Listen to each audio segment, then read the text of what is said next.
உறவு செல்வங்களுக்கு வணக்கம். வல்லவன் யார்? ஒரு நாள் எறும்பு தரையில் மெல்ல ஊர்ந்து சென்று கொண்டிருந்தது. அப்போது பூரான் அதன் அருகே வந்தது. நண்பா, நான் வருவதை கூட கவனிக்காமல் எங்கே சென்று கொண்டிருக்கிறாய் என்று கேட்டது. எறும்பு, பூரான் நண்பா, உன்னை கவனித்து கொண்டிருந்தால் என் கடமையை நான் சரிவர செய்ய முடியாது என்று சொன்னது. அப்படி என்ன முக்கியமான கடமை என்று பூரான் கேட்டது. மழை காலத்திற்கு தேவையான உணவை வெயில் காலத்திலேயே தேடி சேர்த்து வைப்பது என் கடமை என்றது எறும்பு.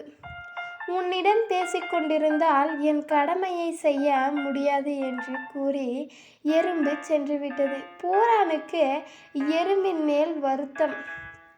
அதனால் எறும்பை மட்டம் தட்டியே தீர வேண்டும் என்று நினைத்து கொண்டது.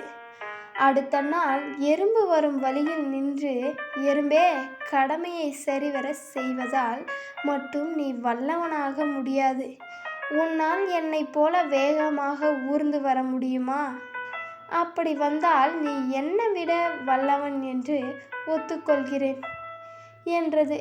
அதற்கு எறும்பு மிக அமைதியுடன், பூரானே, உன் அளவுக்கு வேகமாக என்னால் ஊற முடியாது. அந்த தைரியத்தில் நீ பேசுகிறாய்.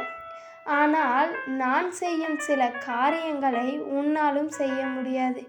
அதனால் யார் வல்லவன் என்று பரிசையெல்லாம் இங்க வேண்டாம் என்று திரும்பவும் கூறியது. பூரானே, அப்படி என்ன சாகசத்தை நீ செய்வாய் என்று கேட்டது.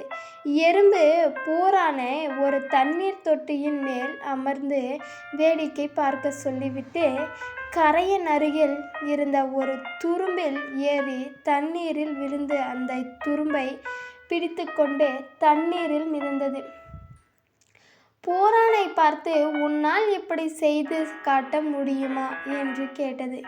பூரான் அப்போதுதான் தனது தவறினை உணர்ந்து பின்பு பூரான் எறும்பிடம் மன்னிப்பு கேட்டு சிறந்த நண்பனாக திகழ்ந்து வந்தது.